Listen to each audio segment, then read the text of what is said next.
everyone. My name is E.R. Anderson. I'm the executive director of Charis Circle. Charis Circle is the nonprofit programming arm of Charis Books. And Charis Books is the South's oldest independent feminist bookstore. I should say the U.S. South's, because we have folks from around the world joining us, which is always lovely. Today, we are here to celebrate two books in conversation with each other. Dear by Men by J.R. Yussuf and Bisexual Men Exist by Vaneet Mehta. And we've really admired these books and been excited about them. And so we got the opportunity to put them in conversation, and we were like, well, we can't pass this up. And so I'm really glad to have you both here. So J.R. Yussuf is the author of Dear by Men, a Black man's perspective on power, consent, breaking down binaries, and combating erasure. And that is the newer book that we're talking about today. Yes, there it is. And we'll dive into more of that. J.R. Yussuf is an award-winning author and podcaster focused on themes of mental wellness, self-improvement, and emotional literacy. Yussuf secured a peer support certification from the Black Emotional and Mental Health Collective, also known as B.E.A.M, and has used his training to support countless Black, bisexual, and pansexual men. His writing has appeared in Men's Health, Thrive Global, Black Youth Project, Queerty, and more. And we also have Vaneet Mehta here. Vaneet uses he, him pronouns. Vaneet is an Indian bisexual man born and raised in Southall, West London. He's a software engineer, writer, and public speaker, and the founder of #BisexualMenExist, which went viral in 2020. He has written for Men's Health, Stonewall, and Metro UK, and his work has been published in the Bible, New Testimonials. He is the author of the Lammy-nominated book, Bisexual Men Exist, and the co-author of the anthology, It Ain't Over Till the Bisexual Speaks. So we are also really excited to celebrate this book, Bisexual Men Exist, which has been out a little bit longer. So some of y'all may have even read that book already. I hope you have. If not, you'll get a chance to learn more about it and buy it and read it. But I'm, again, just really thankful that y'all can be with us today to be in conversation. For folks who are watching at home, if you have any questions, feel free to put them in the chat at any time. And otherwise, sit back and enjoy. So welcome to both of you. Thank you so much for being here. Thank you. Thank you so Hi. much. Hi, how's everyone doing today? I hope everyone's doing good. How are you doing, JR?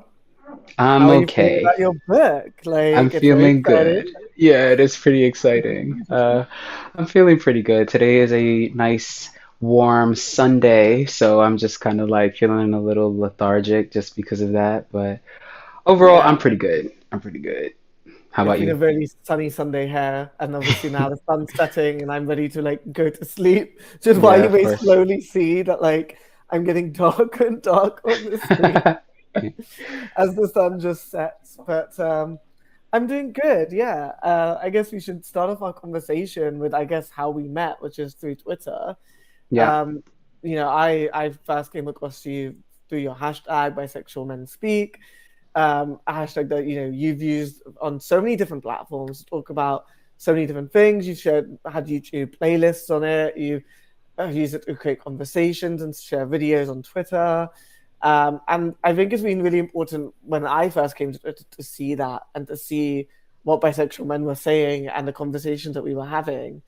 And I think it's also a really important step to you making this book. Yeah. Do you want to talk a little bit more about how your hashtag inspired the book, how you went about creating both the hashtag and the book, and how it kind of influenced it? Yeah, of course. Yeah, so the hashtag started in 2018. I started it while I was at work. I was bored and I was tweeting, and that's the rest is history. No, it happened around the same time. I think it was London's by Pride. It was that same weekend, just happened to be, and so a lot of people out there were just kind of like looking for something to sort of like hang on to, I think. And I follow a lot of people from the UK, and a lot of them follow me too. So I think it just kind of like happened. And then by the time I started the hashtag, I had already been talking a lot about bisexuality and masculinity and blackness for a number of years. So a lot of my following was already used to me talking about this kind of stuff. And so they saw me start the hashtag and eventually ask like, oh, can people please boost this? Or like, can bi, pan, fluid men and masculine people like share their experiences and their perspectives? And so I think that's how it happened. Flash forward about a year and a half later, by that time, 2019, I had started making YouTube videos, and that's what Vaneet was referencing before about it going off of the Twitter platform.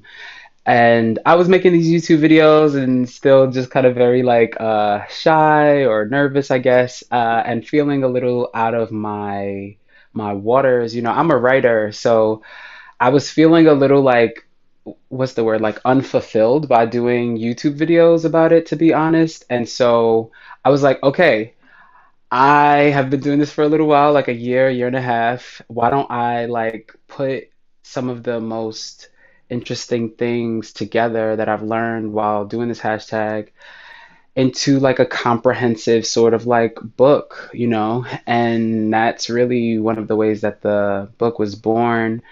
And so, yeah, I wrote this book really fast. This is the fastest that I've ever written a book. My first book took me like over 7 years to write. And then right before I wrote Dear by Men, I wrote a novel. And that one took me about 2 years to write. And then this one took me about 4 months to write, which is really, really, really fast.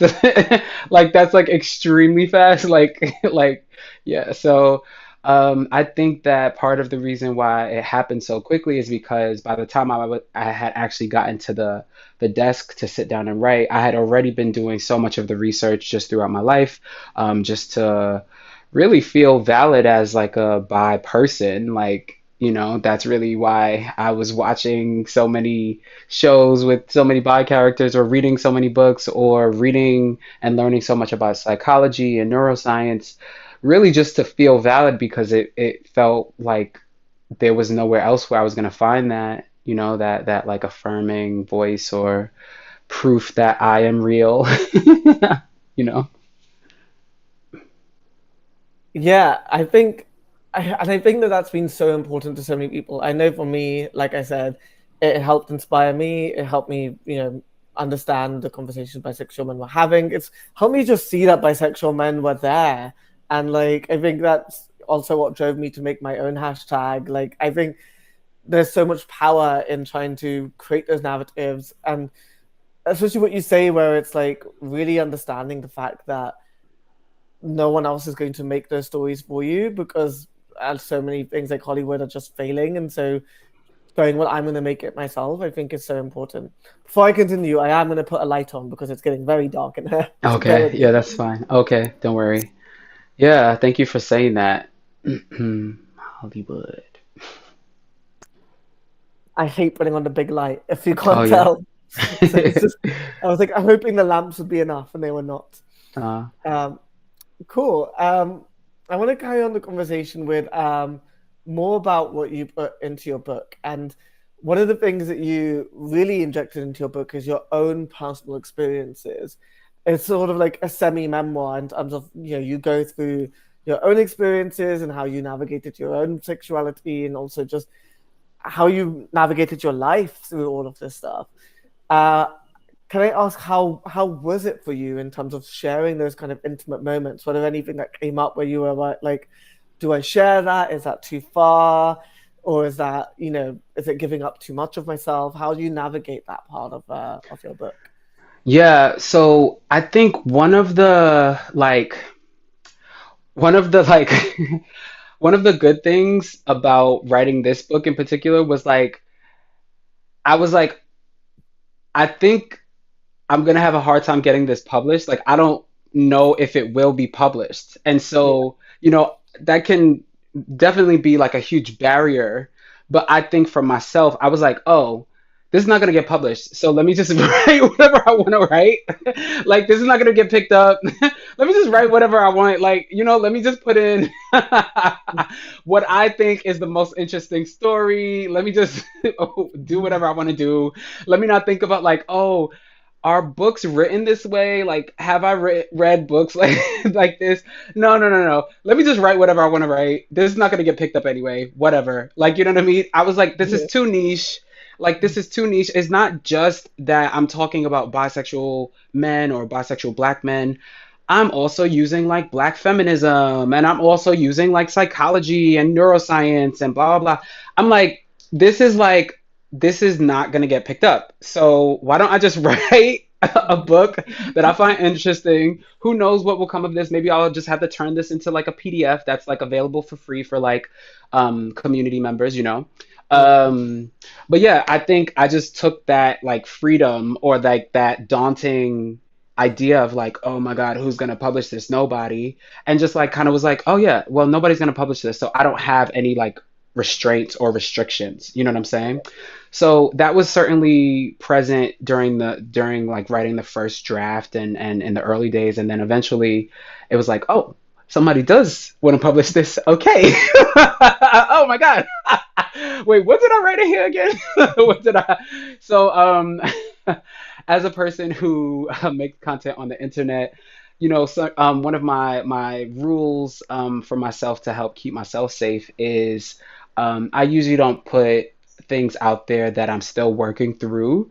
So Mm, it's usually things that I've already worked through, either with a therapist or on my own, or things that don't hurt as much or don't feel as sensitive, may still feel, vulnerable and sensitive and are vulnerable, sensitive topics, but that don't feel so tender to me. mm. So the stuff that feels tender is not in the book. Yeah. Yeah, that's interesting. I guess it's like, so was there anything that you kind of look back on the book now and go, ooh, I would add that, like something that's happened since? Happened since. Um, no, not really. Uneventful times. Exactly. Yeah. Yeah. No, that's so interesting because I feel like there's always this pressure to, I think when you work in this kind of line of talking about sexuality, there's so much pressure to share that very, very personal narrative. And I think it can be very difficult, especially when you look back on it a little bit and go, did I give up too much of myself to everyone? And I And think it's being really like hard. overexposed, right? Yeah. Yeah, Yeah. because now it's like, oh, everyone knows my entire life history before they've even said hello to me or before they've ever even known my me in person. So that's a really interesting way to and really interesting approach to take to go. When I've worked through it, it's just it doesn't matter anymore. Um, my next question for you is, your book is so much more than a memoir. You said it yourself. You talk about psychology and you talk about so many different topics, including politics and loads of different things.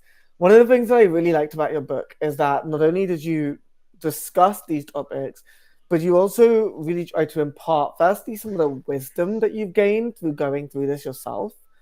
And then you also leave room and try and create conversations with the people reading it, which I think is not necessarily a thing people tend to do. And I feel like it was really interesting and like it was even thought provoking for me to actually like read that question and go, huh, what do I think about that? Apart from just instead of just like reading it and absorbing it in whatever kind of way I decide to. Why was that so important for you in terms of like posing questions to the reader, giving them that room to question, to understand new perspectives, to reflect? Why was that so important to you? Yeah, thank you so much. Yeah, I think that some of my personal intellectual heroes or people who I admire intellectually are always big on talking about you developing critical thinking skills. So Mm, they're not big on telling you how to think or how to feel or not how, more so what. They're not big on necessarily telling you what to think or what to feel. They're like, you like trying to teach you how to think, or like various ways of thinking about a thing, and developing your own research skills, developing your own critical eye, and reflection is definitely an enormous part of that, and especially for many masculine people, our internal world is not always one that we are taught to prioritize, and I think that that is a real shame and one of the heartbreaking things of living under a patriarchal society, that disproportionately harms women and people assumed to be women, and feminine people, femininity in general, and also, as I'm stating right now, like, the complete neglect of the internal world of a lot of masculine people is part of that too. So yeah, I was trying to, like, work all of that and develop all of that stuff, and hoping for the best. I don't know. Like, I was just like, yeah, maybe I put this in and maybe it'll be effective, or I don't know, maybe some people will respond to it. Maybe some people will feel like this is a little too, like, I don't know, a little too much. I don't know. But yeah, thank you for asking I actually wanted to ask you questions Yeah, too. go for it. Yeah. Yeah, so you already know how I feel about your book. But for those watching, I love Vaneet's book so much and Vaneet's work. And part of how we met on Twitter was through me sharing like a selfie of myself using Vaneet's hashtag, and we had already been, chatting before that. But yeah, like, just the visibility aspect of your hashtag is so cool and so important, I think, that, we exist and tell people a little bit about yourself and all of that. And I've just been thinking about, like, how self-acceptance is oftentimes a remedy to shame. And in your book on page 170, you have a section called Culture of Shame, and it's about, perceptions and perceptions from people in your community as like in Indian cultures and things like that. And so I kind of wanted to ask you about how you found a way to access your own authenticity and finding belonging within your culture at the same time. Yeah, I mean, so like the culture of shame, like you said, is such a big part of sort of, especially Indian diaspora. I can't really speak to Indian culture in India, but I know in part of the Indian diaspora, it's a really big part of the way we kind of force people and dictate people of how they live their lives and force them to act and behave in certain ways. And I felt like that was a really big part of myself growing up. Like, it was a really difficult thing to navigate, especially as someone who, was queer but wasn't out as queer or didn't understand myself as queer. Going, I'm not fitting in here, and everyone is trying to force me to, and I'm not enjoying this. And really trying to then feel like I have to push my culture away almost in order to just be myself. And I think the thing that I've found really useful is, a lot of people talk about coming out as this thing about your sexuality. For me, I felt like coming out wasn't just about my sexuality, but it was almost stepping into myself. It was almost like I'd become the true version of myself.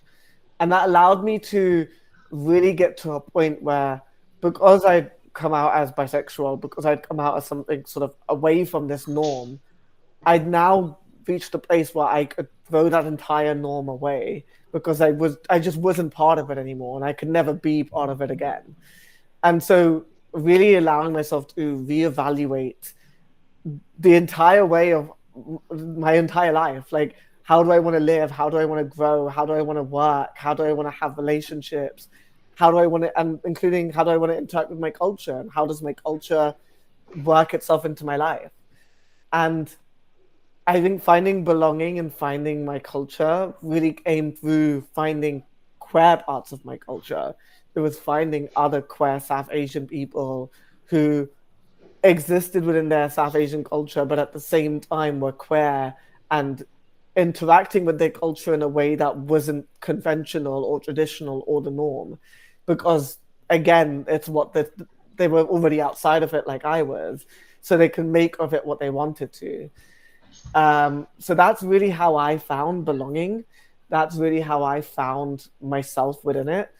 And Mm, it means that I've managed to interact and make my culture part of my life again in a way that I wasn't before. Especially, hmm I grew up in Southall, which is a massive South Asian area in London, and yet I never felt part of my culture, but yet I do now as someone who lives out of that area, lives out of home, doesn't interact with you know my my family that much in the way I used to, and yet I feel more connected to it now than ever. I cook my my favorite dishes. I have a little shrine in my flat. I wear traditional clothing every now and then. I have an orm necklace that I wear every now and then as well. So there's parts of my culture that is still so important to me, and I still interact with, but it's on my terms. And I think that's really the power of queerness, that you can change how things exist to you. I actually want to throw the question back to you Okay, yeah. because throughout your book, you talk about your personal experiences, which you kind of pepper throughout, really, of like existing as a black bisexual man and how your black identity is really impacted how you see and how you interact with your sexuality and vice versa of how your black identity is impacted by your queerness. Can you Mm, talk a little bit more about some of those experiences and how you navigate that? yeah, this is great. So more specific to Black is a Nigerian American identity, being from the Nigerian diaspora.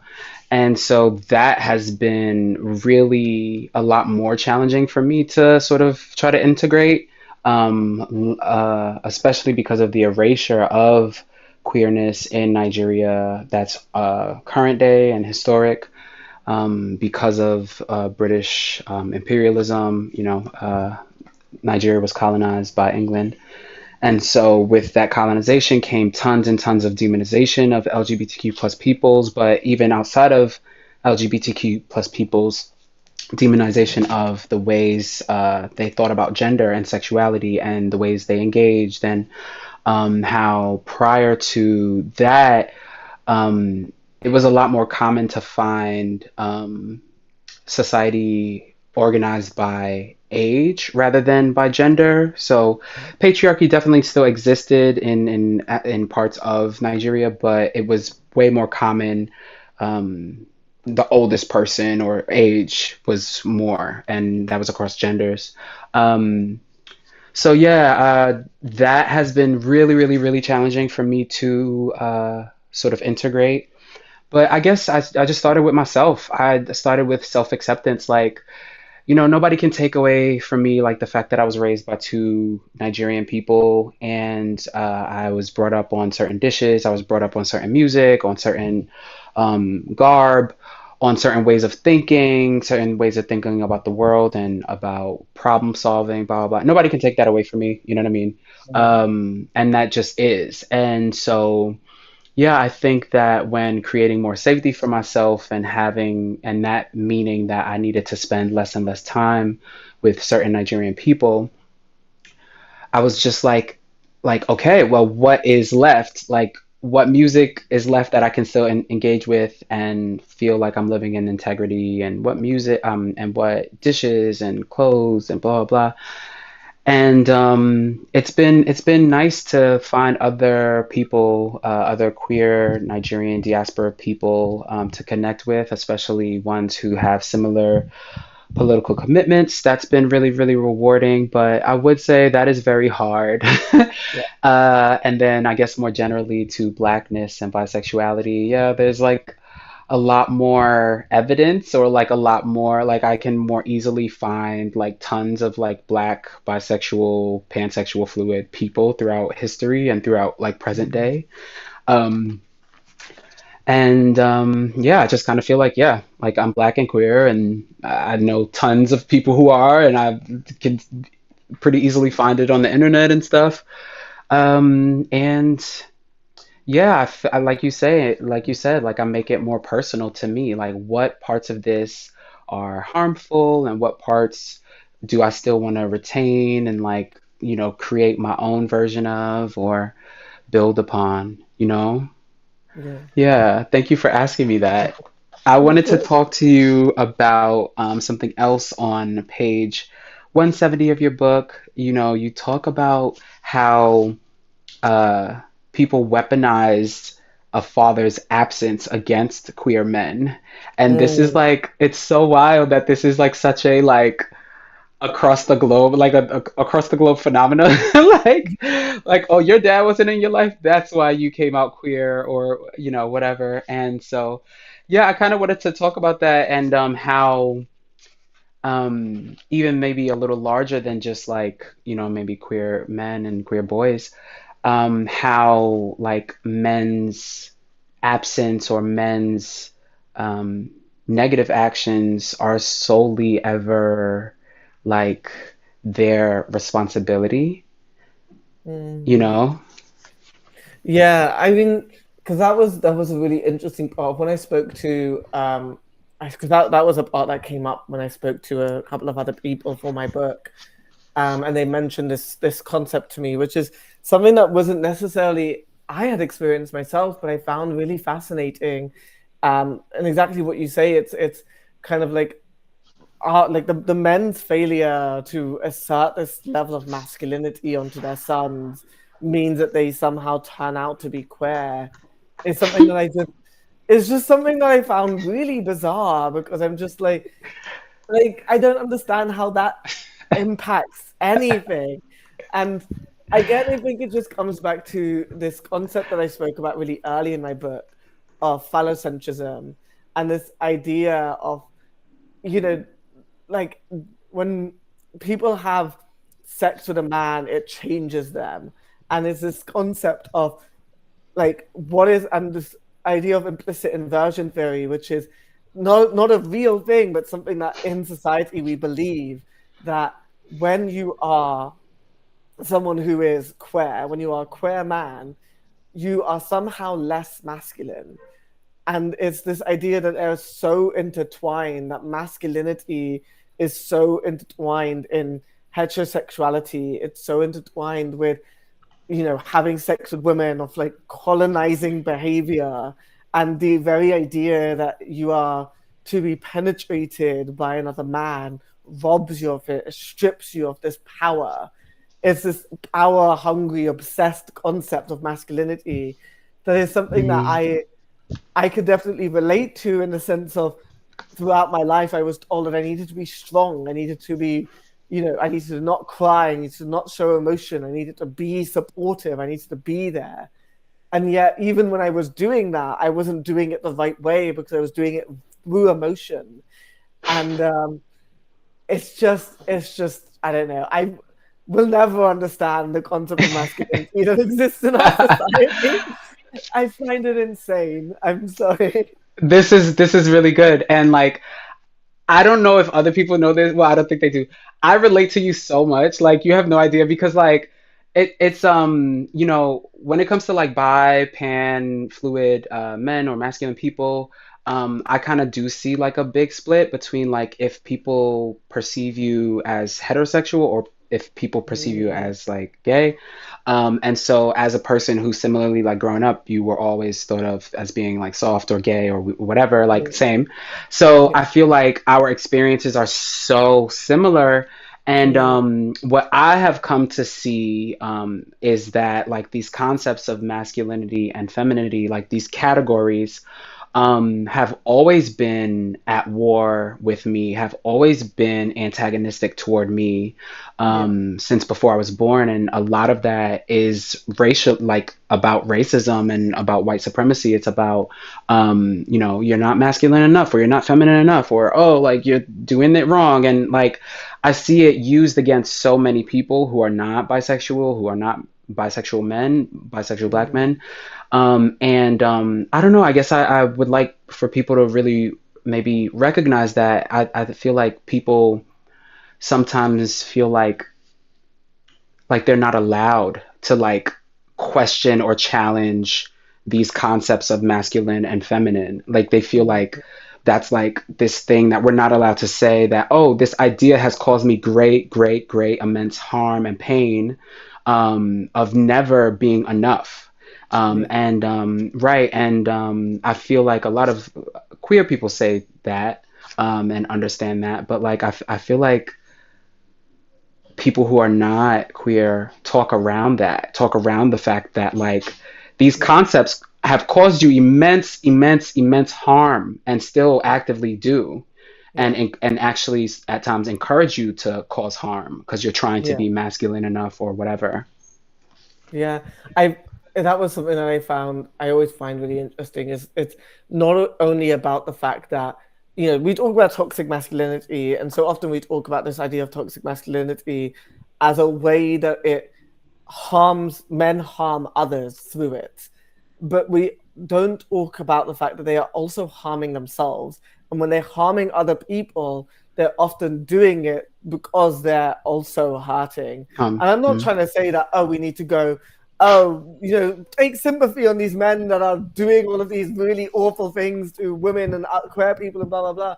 But it's this structure which is causing so much immense harm to everyone else and themselves at the same time, because they're working so hard, doing so much labor to try and fit into this idea of what they're supposed to be. It's not what they want to be, but it's what they're told they should want to be and should be.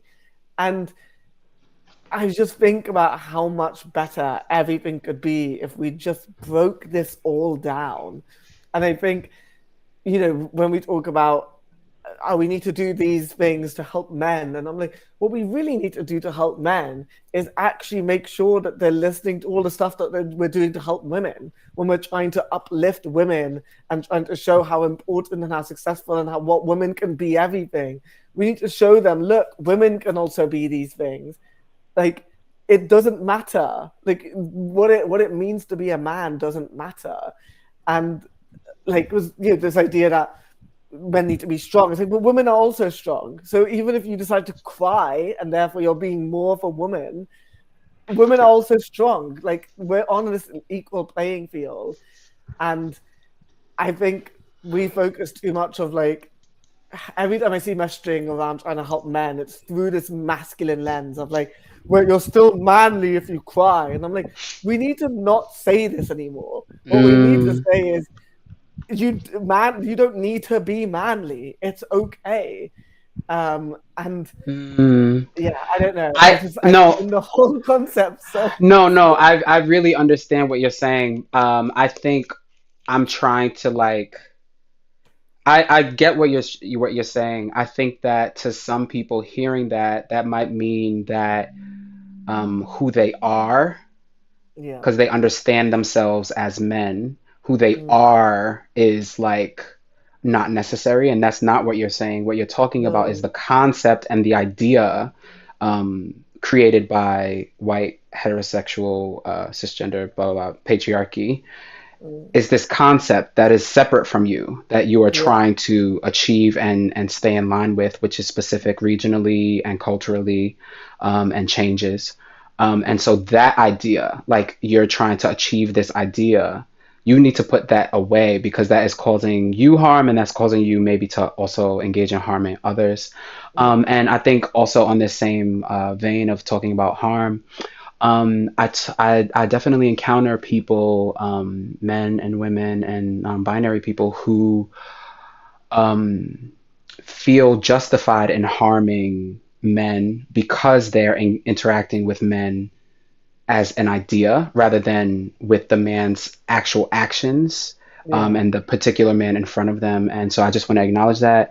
And that's how oftentimes a lot of harm is enacted upon grown men and also younger men, and especially against men of color, because they are oftentimes thought as, oh, well, you're eventually going to become a criminal, or you're eventually going to become whatever awful racist trope. And people feel justified in harming like younger Yeah. boys and men in general because they're interacting with them through that idea of what a man is rather than Yeah. how this man is actually showing up, in words and actions and things. So I thought it was important to mention that. Yeah, no, absolutely. Completely agree.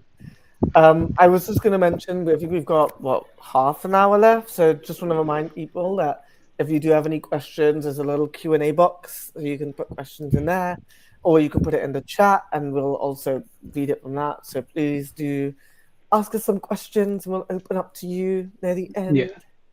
that would be Um, cool. did you have any other questions for me? Otherwise, I have one more Yes. question for you. Yeah, I have lots more, but I'm just gonna ask this one and then Sure. so I know that for me, like even though earlier I was saying how like, well, writing this book, I was like, oh well, it's not gonna get picked up anyway, so whatever. Let me just write whatever. But there were definitely moments while writing it like, oh, like everybody knows this. Like everybody knows this. This is redundant. I don't need to like write this. Like everybody knows Mm, this. So my question to you is, did you ever feel that way while you were writing your book? yeah. Like, oh, Yeah. everybody knows this. This is redundant, or you know what I mean? And how did Oh. you overcome that? Because yeah. I think the writing process, because I've never written anything this long before. I know this for you, it's like your third book, but for me, yeah, it was my first ever book, and I'd never, I've never written anything at this length before. I've only ever written 3 to 5 thousand word articles. It takes me like a month, if that, maybe a week, and then it's out there the next week. You get feedback immediately. I've never written anything this long before, and I found it so daunting. And so every time I speak to someone about books, I'm like, oh, how far are you? And they're like, oh, like 40, 50%. I'm like, oh, you're at the stage where you want to delete it all. How's that going? And they're like, oh, is this common? And I'm like, it was for me. Um, there was this intense time. I think when I got to about 50%, where I was like, I have this really strong desire to delete every word I've written and then just email my publisher and be like, sorry, can't do this, bye, and just never reply to an email again, ever again. Um, I definitely had times, multiple stages of being like at the 30% mark and then at the like 70, 80% mark, where I felt like everything I'd written, like you said, is something everyone has written before. I've written nothing new. It's not interesting. It's not groundbreaking. I'm just repeating what everyone else has said. I'm just regurgitating everyone else's words. What's the point? Why do we need this? And I don't even know how I overcame it. I just screamed a lot. I had a few friends who'd written books before who helped me and talked me through it. I had my partner who I would just like be like, "Hi, I'm having a breakdown." He would just like hug me. So having support network, I think, is so important when you're writing a book. It really does take a village to write a book. You're the only one who gets the author name on it, but that's why acknowledgements in a book exists, because genuinely the book would not exist without these people. Yeah. Um, I think the thing that I got right near the end of my book is, and I think this is really common from other people I spoke to, is you get to the end of your book and they're like, well, that was crap. I've just written 60,000 words of absolute garbage. No one wants to, no one's going to read this. No one's going to find it useful. What was the point? And like, I think at the early stages when you get that kind of feeling, you're like, oh, I just want to, I think I'm at a stage where I could just delete it all and start again. And when you do get that feeling at the end, you're like, I want to delete it all, but I guess I'll just submit it and we'll just do whatever at this point. And I think I came to this like weird moment of clarity at the very, very end where I was like on the precipice. And I was like, it sucks. And that's okay. And I said it to my partner. And he was like, okay, but it doesn't suck. No, but it does. But that's okay. And I think I write something similar to that frame at the end where I'm just like, this book isn't perfect. I wrote it a lot more, I guess, eloquently than that. But I say something along the lines of, this book is not perfect. There's a lot of things that I miss. There's a lot of conversations that I could have gone deeper in. There's a lot of narratives that aren't included. But ultimately, I've done the best that I can. And if I continued going, I would still be writing this, or I would have given up. So eventually you need to get to that point where you're like, it's okay. because ultimately it's it's never about me and it's never about this one book. And I know that we're often built to think like that, especially when it comes to bisexuality. It's so much a sort of one chance to win it all, and then you're never going to get another chance. Like, look how many books have been written in the bisexual sphere but are out of print with small print publishers, indie presses, and just PDFs. Like, it's so hard to get a bisexual book out there, which kind of speaks to your feelings of like no one's going to want to publish this. It often feels like there's one book, and then 20 years later there'll maybe be another one that's printed by a mainstream publisher, and that's changing now, which is great. But you get this immense feeling of like you want to delete it all and it's not going to be good, and you have to come to that moment of releasing perfection and going, someone will read this and go, hey, this book sucks, it didn't have this, this, and this. And my response to people is like, okay, then you do better. And there's not even a like, well, fuck you kind of way. It's like, no, genuinely, you do better. And I want to see your book. You can complain all you want. Mm-hmm. But if you then go and write the gap that I missed, thank you. In my opinion, you've done my job. So, I'm going to give myself a pat on the back for the fact that you wrote a book because I encouraged you. I think that that's all it takes. It's exactly what you said. It's like you build and build and build, and you create space and you make that platform, and then you let people get inspired by it. You help become a catalyst for the next one and hope that they take it that next step further. How did you navigate those same feelings? Because it's difficult. Okay, so I definitely felt that way a lot more for my second book, the one I wrote right before this. That one is a novel, it's fiction. It hasn't been published yet. But I felt that way almost daily. Like, oh, I'm the worst writer of all time. The wor all history across all countries, all languages, just bad, just not a good one, just not a good writer. Um, but I was like, I was just like, well, I find parts of this interesting, even if I'm a terrible writer, even if like the writing is bad, there's content here, like parts of the plot or parts of the premise. I find it interesting. So that's kind of what was keeping me going with writing that other book. But with this book, I think I felt less that way. I definitely felt that way a lot. I definitely felt like, oh, this is redundant. Like everybody knows this stuff already, or like everybody in my circles, I guess, like knows a lot of this stuff already. But I think that it was easier to keep going with this book because I was like, well, this is an information like dump. Like I'm trying to like, because I don't want to really talk about bisexuality too much anymore. Yeah, Maybe I same. will still have to. Maybe I still will have to because of the book and like doing things like that. But prior to writing the book, I was talking to people in my real life, day-to-day life, like talking to people who are not bisexual about bisexuality quite a lot and trying to like educate lots and lots and lots of people. So I am now at a place where I realize I cannot do that anymore, and I want to step away. So it was like easier for me to be like, well, some of this is redundant, or everybody knows this stuff, because I'm like, okay, well, I'm just trying to leave it all in one place. Yeah.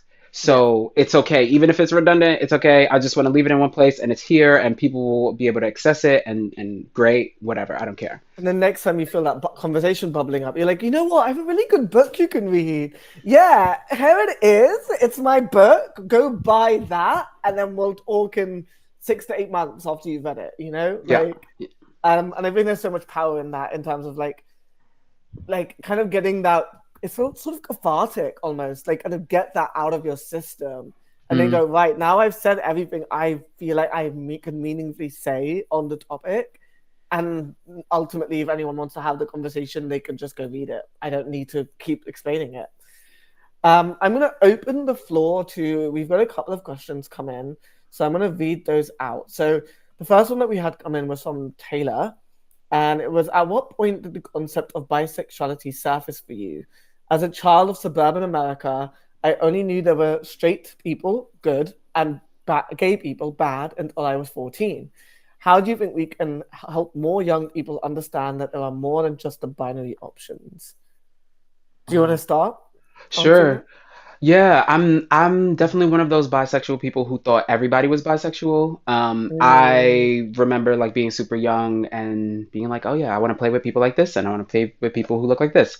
And then I think when I turned 10, I had a best friend at the time and he was like a little older than me, so he knew a bit more about sexuality and he mm, knew that he is gay. Like he knew that he's gay.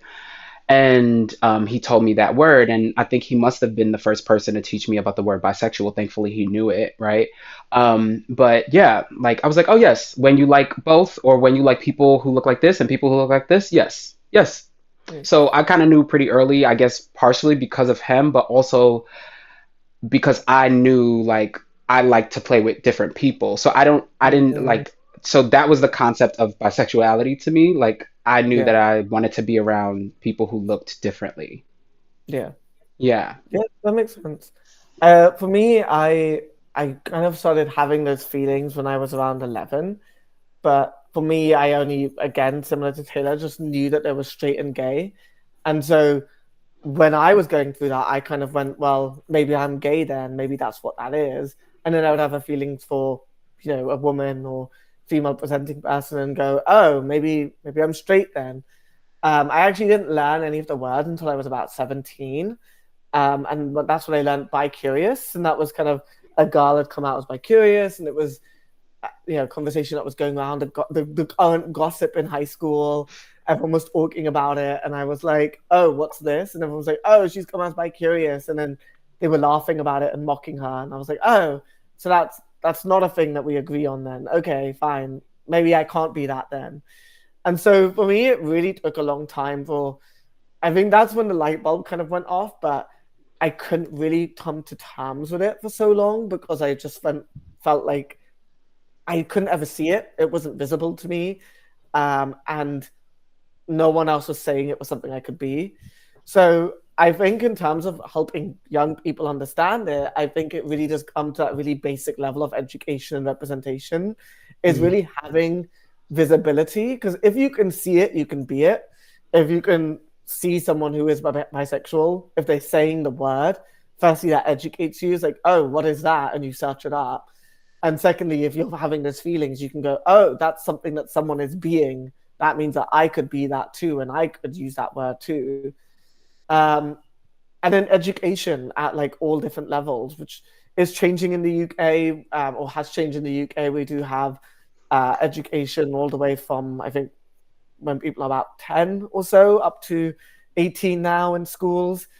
God knows the government wants to roll it back, but let's not talk about that. Um, where we have that, and then we're getting representation at all different levels now too. I mean, you've got stuff like I think Owl House has like bisexuality in it. You've got like Shira, which I think had bisexuality in it, and other identities. Some places don't use the word, some do, but it's at least something. And then you've got, shows like Heartstopper, which really helps fill that sort of teenage gap. And You've got sex education. sex education, which is Mm. much more for the sort of college and older kind of students. So you've kind of got this big range now of bisexuality, not only being something in these shows, but shown in different ways, shown through different people. Um, it's also, you know, positive. It's like it's not just falling into tropes and then they get killed or something. It's actually they're existing and they're normal human people who have human flaws rather than just showing them as some like weird monster. So yeah, I think that's really the key part. And I think it's about helping. I think also having money in the community. I think putting money into the LGBTQIA plus community isn't enough. Having money in specifically bi organizations means that they can do more specific outreach to try and make sure that young people know this or have a support network or have something available to them. Um, the next question we have is from Dwayne, who says, now that both of your books are written and have been well received by many, thank you. That's lovely to hear. What do you view as next steps in continuing to spread this message to everyone? what are your next steps? I think your next steps, JR, is you're gonna rest, right? Yes, yeah. So this is my last virtual event that I have scheduled with my publicist and stuff, and so I'm kind of promising myself that like, okay, for the next at least 4 weeks, I will not engage in any discourse, because that's like I think if you read the book, it's pretty obvious. Like, oh, this person probably talks about these like has these conversations quite a lot, and yes, that is true. So I need to really stop. I need to stop, at least for a little while. I need to give myself a bit of a break. But after that break, I think what I might want to do is return to the novel I was writing before. It definitely features bisexuality, and maybe just continue to just like in continue to inject gender fluidity and sexual fluidity into fictional things that I write, and just kind of things like that. Just like more everyday, make it more just kind of ever present, I guess. Mm. Yeah, I love that. I think having rest is so important. Like, I don't think we give it to ourselves enough, and really just taking that moment for yourself. Um, it can burn you out otherwise. So I think spreading the message is important, but rest is also equally as important. For me, my next step is my book got scuffed a little, but I've got a new anthology out called "It Ain't Over Till the Bisexual Speak," and that's I guess what I'm using to help spread the message. It's not a something I wrote; it's something I edited instead. And the book is full of other bisexual people from a wide range of different perspectives, all talking about various different topics. We have people talking on stuff like asylum seekers, faith, disability, classism, like loads of different intersections and different topics. And I wrote one piece, but it's really just a summary of my book because I was like, I'm in editing brain mode. I can't write. I'm just gonna write something that I can do really easily. That is in like a week. So that's kind of, I guess, what I'm doing to help spread the message next. I have an event in the UK next week, and then one in September. And then apart from that, I am going to be resting because I think I've done enough to spread the message, and I'm going to let other people spread the message, and hope that other people write books. And I think a lot of books are coming out now. I think it's really great to see so many amazing books. When I was writing mine, there was very little that was sort of easily available on the shelves. And I think that's kind of changed whilst I was writing. And also, a lot of people were also writing at the same time as me, including you, JR. Although you did it in 4 months, but you were talking about this for much longer. Hmm. Zachary, who was writing, Rob, who was writing. And so, yeah, there's a lot of really great books out there. And so I'm like, they can do the next steps. I'm tired. Hmm. Exactly. Yeah. Yeah. Maybe we'll just hype each other up. Like, oh, who's the newest one? Okay. Yeah. Everybody Yeah. get this one. Or like, yeah. And that's how you spread the message. Uplift other people, I think that's important. It doesn't look like we have any more audience questions, so I'm going to ask my last question, and then if there's Hmm. anything else, we can ask it or we can wrap up. So my last question was about how you end your book on talking about bisexuality as a politic, and really talking about how bisexuality has this power to kind of disrupt our systems and disrupt our ways of thinking. Um, can we talk a little bit about that? Because I think Yeah. bisexuality is so powerful, honestly. Yeah. Yeah, definitely. And yeah, I really got this sort of like idea from Sherry Eisner, who I am quoting in that chapter in particular, and quoting quite a lot. Sherry definitely helped sort of radicalize me in a certain kind of way, especially as it comes to as it relates to my sexuality. I read Sherry's book back in like 20, what was that, 2014 or something like that, Yeah. like 10 years ago. And like I remember that just like exploded my brain, you know what I mean? Yeah. So yeah, I talk about the ways that bisexuality can really disrupt, make people really uncomfortable, and also expose some of the things that maybe people take for granted or don't think about. So I think a great example of this is I've been talking a lot about this because this is Men's Health Month, but I've been talking about the ways that when people hear men, they think of cisgender heterosexual men, and even more specifically, white cisgender heterosexual men. And they completely leave out transgender men, they completely leave out bisexual, pansexual, gay men. And during Men's Health Month, Men's Health Awareness Month, these are some of the most impacted, some of the most vulnerable, some of the population with the highest, mental health challenges or health challenges in general. Mhm. And isn't it funny how we are seldom mentioned or seldom propped Yeah, up in these conversations?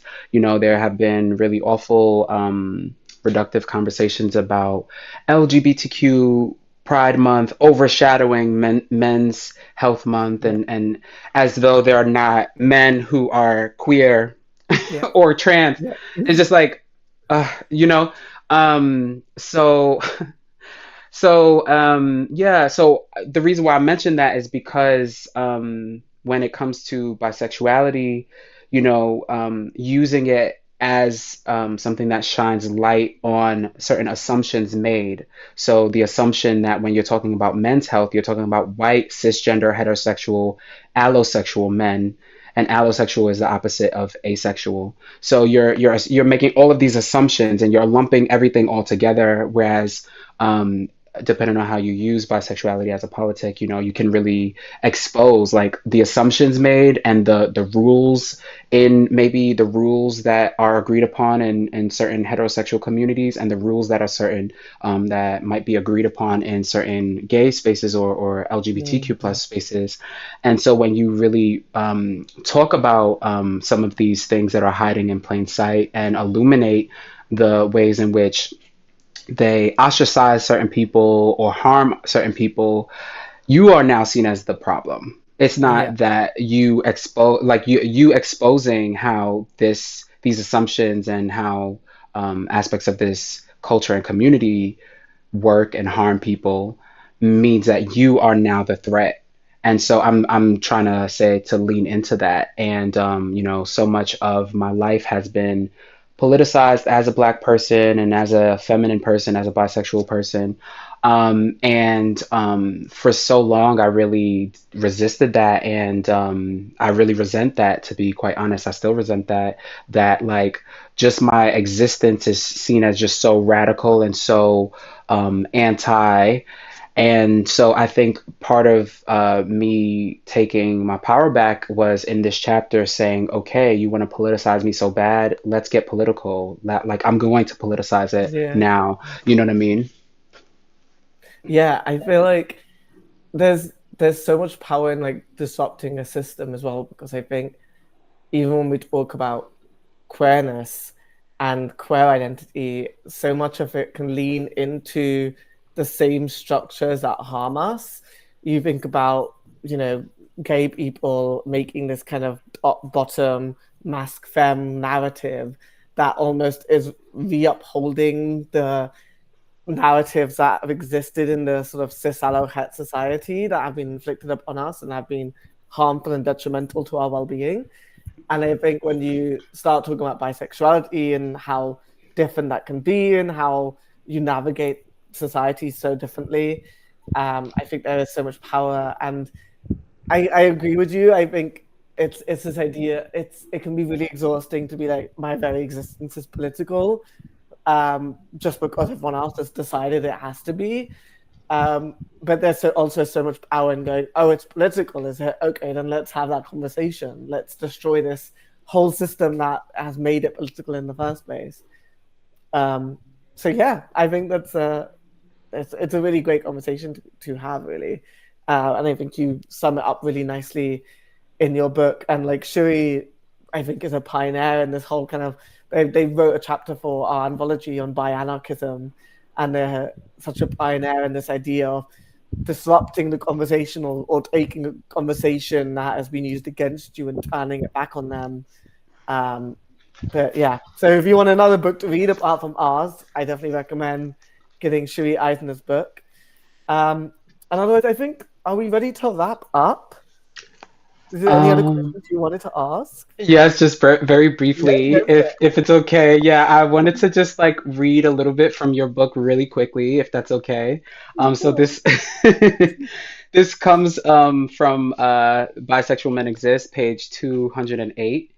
When discussing monosexism and the subsequent privilege of those who are monosexual, I am not saying that lesbian and gay people hold the same level of power as cis, allo, het people, nor that lesbian and gay people are not oppressed. What I am trying to show here is that while lesbian and gay people did not create the structure of monosexism, they were brought up in it and continue to uphold it. I personally have often found that LGBTQIA plus spaces are dominated by cis, white, allo, gay men who tend to be uninformed about identities outside their own. And that is the issue at hand. Yeah. I think like some good stuff in there, didn't I? But it's exactly that. And I think, a community only exists if we make it exist. And to make a community exist, we have to educate ourselves about everyone else and support everyone else. And I don't know to what extent our so-called community is doing that. And I think there's a really big conversation to be had about how we actually work better together to actually support each other rather than just having a space and calling it a community for the sake of it. I don't know. There's a lot of conversations to be had there, and people don't like it when I bring it up. They get mad at me too. It's okay. So I think that's about it for our conversation. I guess we can bring ER back in, not the emergency room, but ER to come back in and wrap Yeah, it up for thank you us. both. I really appreciate you, both of you. I want to encourage folks who do not have your books yet to click the teal button at the bottom center of the screen.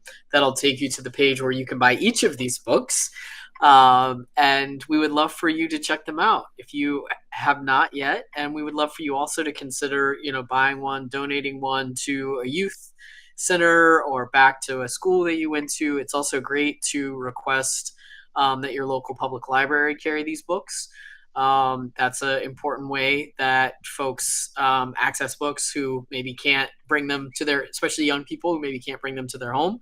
We hear from librarians all the time that the will of the people is what helps them get books into the library. So be as vocal as our haters are, and and help us get good books into libraries so that people can know younger and younger about themselves, because I think these are really important books. So as someone Vaneet, who Jr. grew up as someone who grew up in the library, every time someone sends me a photo of my book in the library, it makes me so happy. So please request a book in the library. It brings so much joy. Like, Yeah, it's really important, and it really is a key access point for so many young people who, are afraid to bring a book into their house otherwise, yeah. but you can go to the library and you can read it at the library and leave it there and just visit it every day, right? So we know that to be true, and you can also come to Charis and read it and put it back on the shelf. We're another place where that can happen, if that's what you need to do. But thank you both so much for being with us today. We really appreciate both of your works, and I hope that you both stay safe and well, and that we'll get to maybe host you in person sometime if you come to Atlanta. So Fingers crossed. Thank you safe so much for travels. having Thank us. you. Have a Bye. great day, Thank you everyone. so Bye much. bye.